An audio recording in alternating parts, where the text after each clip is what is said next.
quando o Espírito do Senhor está sobre nós. A meta de nossa jornada no caminho espiritual é fazer a transição de ser o homem da terra, que não está sob a lei de Deus, para aquele homem que tem o seu ser em Cristo. Deixar para trás aquela individualidade, que às vezes é boa e às vezes é má, às vezes doente e às vezes saudável, às vezes rica e às vezes pobre, e emergir em nosso estado divino como um filho de Deus. De acordo com o Mestre, somos galhos que são um com a árvore da vida, ou somos galhos que são cortados da árvore.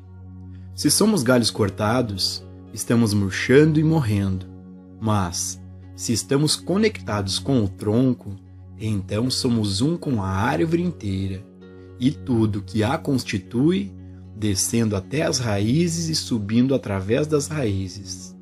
Estamos em harmonia com tudo o que há no solo, com o sol e com a chuva.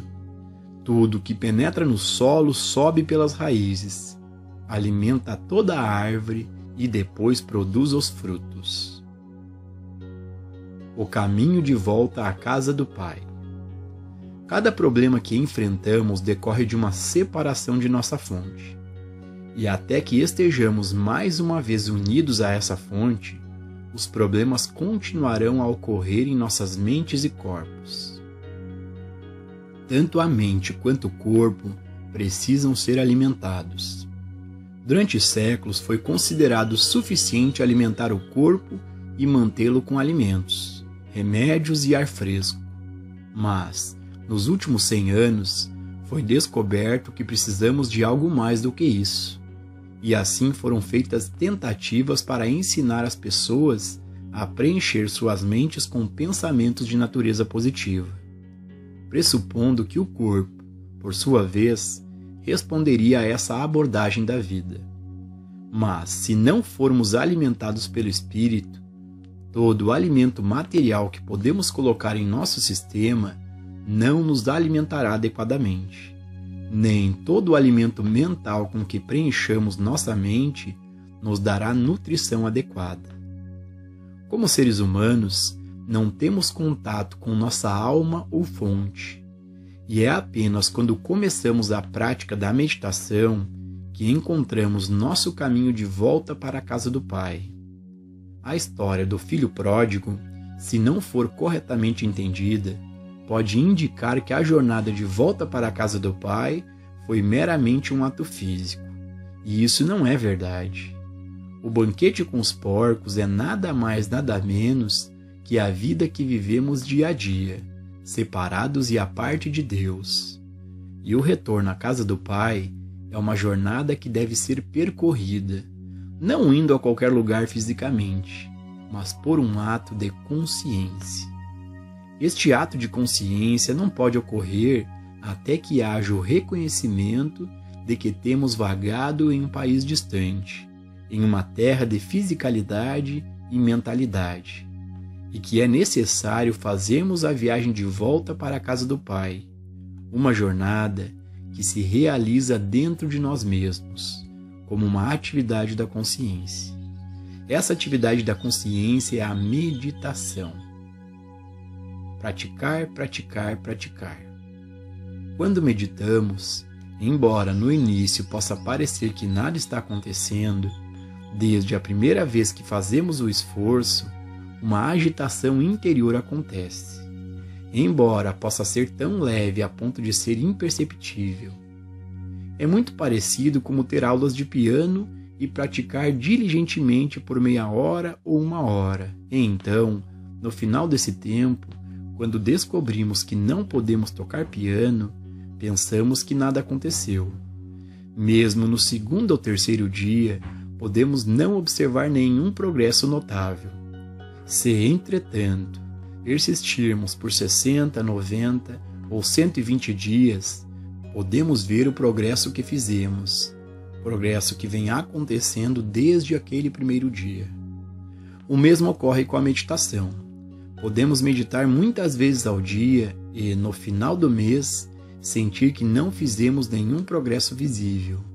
Mas, Se pudéssemos saber o que pode acontecer ao final de um ano, entenderíamos por que foram necessárias cada uma dessas tentativas de meditação, para atingir até mesmo uma medida de unidade consciente com a fonte da vida, e assim tornar-se como o ramo de uma árvore que foi enxertada de volta na árvore, tornando-se universal através da união com a fonte. Cada gota de chuva que cai, cada raio de sol, cada floco de neve que enriquece o solo é enviado para cima pelas raízes da árvore, alimentando o tronco, encontrando seu caminho através do tronco até os galhos, e então, finalmente, se transformando em botões e flores e frutos. O ramo não tem conhecimento das muitas fontes que o estão alimentando, e ainda assim está se beneficiando de todas elas. Podemos não estar cientes das forças invisíveis que estão contribuindo para o nosso bem-estar físico, mental, moral, financeiro e espiritual, ou mesmo das pessoas ao redor do mundo que estão desempenhando um papel invisível e desconhecido em nosso desenvolvimento.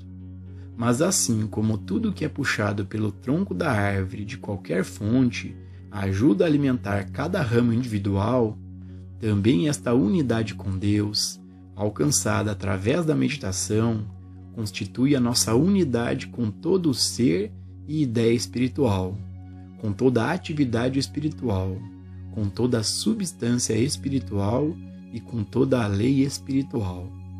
Quando alcançamos essa unidade com nossa fonte, ao sermos enxertados de volta na árvore por meio de nossas meditações, nos tornamos um com todos neste globo e, pelo que sabemos, com influências que podem estar vindo até de outros planetas. Não sabemos de onde vem o nosso bem, só sabemos que, se estivermos em harmonia com Deus em nossa meditação, estaremos em harmonia com todo o universo, e todo o bem desse universo fará parte de nossa experiência individual. Quando somos conscientemente um com Deus, nos tornamos universais. Universais na oportunidade de servir e universais no sentido de sermos alimentados e cuidados por uma fonte universal, e não apenas pelo que vemos ou conhecemos. Assim, toda meditação é uma união com nossa fonte que, por sua vez, nos une uns aos outros. Quando em nossas aulas, palestras ou reuniões de grupos de estudo nos unimos em meditação com nossa fonte, devemos lembrar que há apenas uma fonte a que todos podem recorrer e, portanto, quando somos um com nossa fonte, somos uns com os outros. Isso não significa apenas com aqueles que estão fisicamente presentes. Sendo conscientemente um com Deus e um com o grupo com o qual encontramos, somos também um com o outro universalmente e, eventualmente, todos aqueles de nosso próprio estado de consciência são conduzidos a nós ou somos conduzidos a eles.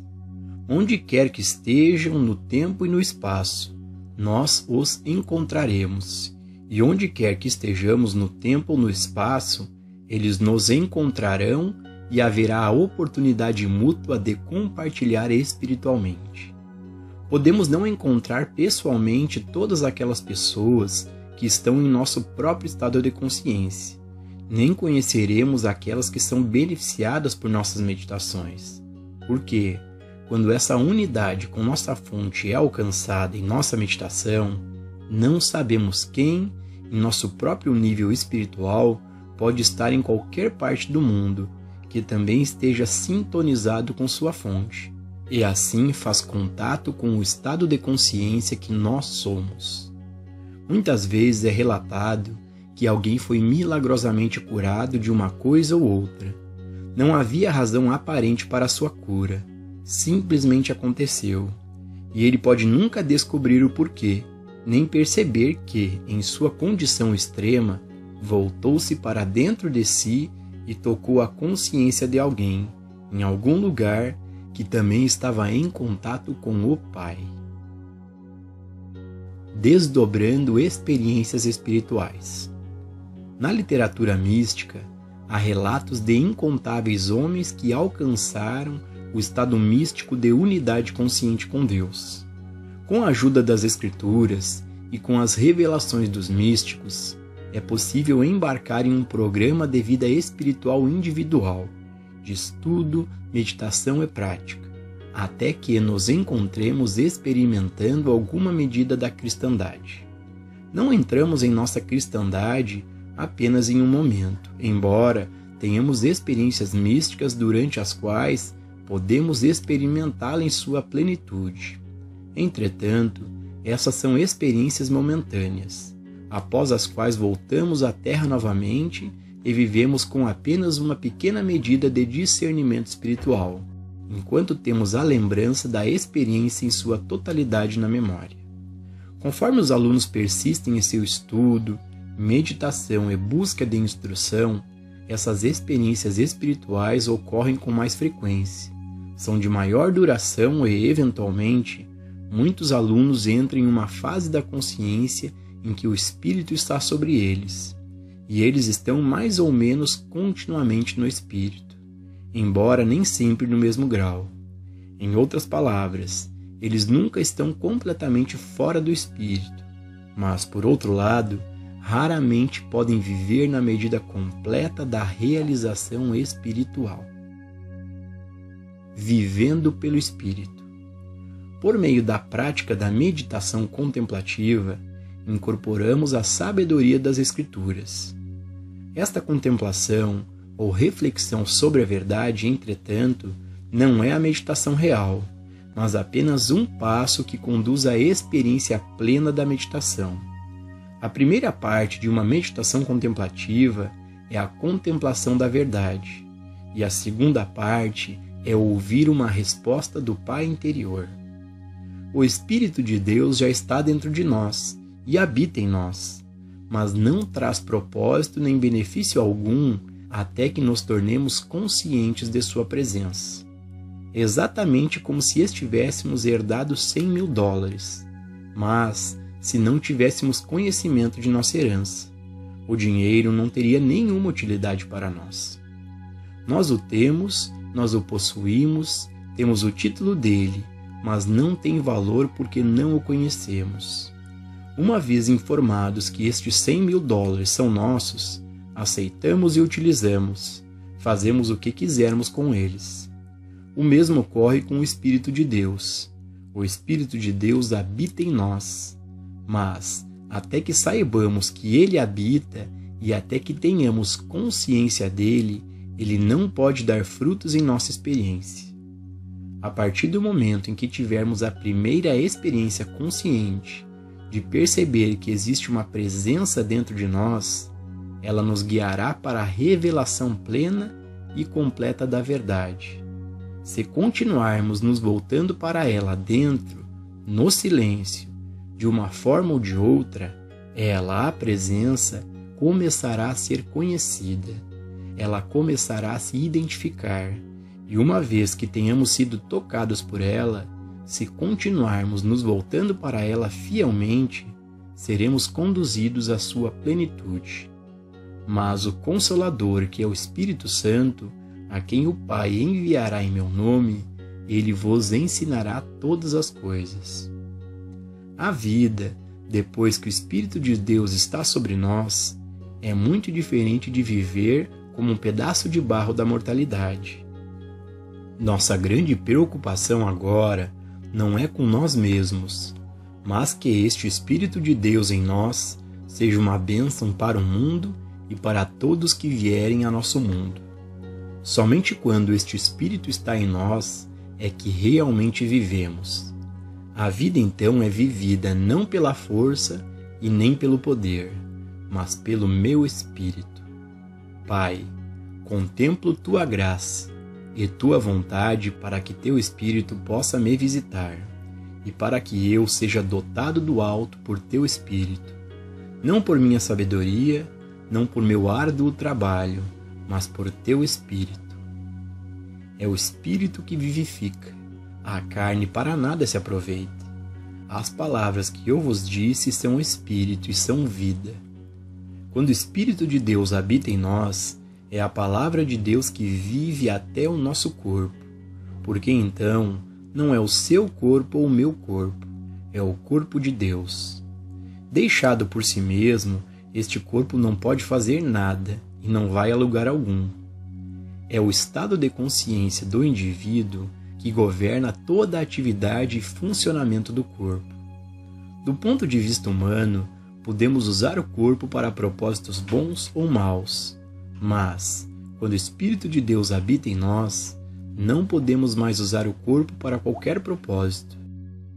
Não é mais o nosso corpo, agora é o corpo de Deus, e é Deus quem determina o que o corpo fará, para onde irá e como será mantido. Em outras palavras, a carne que para nada aproveita está morta. São as palavras que eu, Deus, falo, elas são espírito e são vida, são verdade e são poder. Agora, entreguemos o controle ao Espírito. Pai, este corpo é teu, assim como eu sou teu. Eu sou o teu santo templo, porque tu habitas em mim. Meu corpo é teu templo, porque eu entreguei ao teu uso. Envia-o para onde queres, instrua-o a fazer o que desejas que ele faça. A receptividade é desenvolvida por meio da meditação contemplativa. Todas as funções da meditação contemplativa é nos levar a um ponto de receptividade em que o Pai fala conosco. Realmente não faz diferença se Deus fala em voz audível, se estamos apenas recebendo impressões ou se estamos instintivamente fazendo o que o Espírito nos força a fazer. O Espírito se dá a conhecer de tantas maneiras diferentes que ninguém pode supor como ele falará a qualquer pessoa. Por fim, a meditação contemplativa nos leva a um ponto de entrega em que nossa alma, mente e corpo pertencem ao Espírito de Deus, porque o Espírito de Deus habita em nós. O Senhor aperfeiçoará o que me diz respeito. Não há preocupação nem inquietação com as coisas do mundo exterior, porque o Espírito de Deus que habita em mim faz a obra que me foi dada para fazer. O governo está sobre seus ombros. Em nossa contemplação da verdade, alcançamos um nível onde a verdade não chega mais, e parece que chegamos ao fim de nossa contemplação. Este é o momento em que entramos na verdadeira meditação. Pensamos tudo o que podíamos pensar sobre Deus, dissemos tudo o que podíamos dizer sobre Deus, repetimos todas as promessas, trouxemos a palavra de Deus à lembrança consciente, e agora é a vez de Deus. Fala, Senhor, e eu vou ouvir. Fala comigo, Senhor. Faz-me conhecer a tua vontade. Torna o teu caminho claro para mim. Vivifica o teu espírito dentro de mim. Deixa o teu espírito interagir com o meu espírito. Nessa humildade de espírito, o silêncio se aprofunda e ficamos em completo estado de receptividade, escuta e expectativa. Tua vontade é feita em mim, teu espírito prospera em meu caminho, teu espírito me alimenta, veste e me abriga. Teu espírito é minha capacidade e minha habilidade. É o teu espírito que me desperta e dá vida. A carne está morta, é o nada. Teu espírito dá vida. Fala, Senhor, porque o teu servo escuta. E assim, continuamos descansando no Espírito por 1, 2, 3 ou 4 minutos. E assim continuamos descansando no Espírito por 1, 2, 3 ou 4 minutos. Então, continuamos com nossos afazeres. Se a princípio não recebemos resposta e nada parece acontecer, isso não nos deve perturbar. Desde o primeiro momento em que nos engajamos na meditação contemplativa, algo está acontecendo. É apenas uma questão de quando vai se tornar visível no exterior. À medida em que continuamos essa prática, chega o dia em que o Espírito do Senhor Deus está sobre nós e sentimos conscientemente a presença de Deus. Cada um a sente de uma maneira diferente, pois não existe uma maneira particular de identificá-la. Basta sabermos que algo aconteceu. Sabemos que agora existe uma presença conosco, e mesmo que ela não permaneça, voltando dia após dia à nossa meditação contemplativa, entramos na meditação plena e recebemos a palavra de Deus, que é a nossa vida.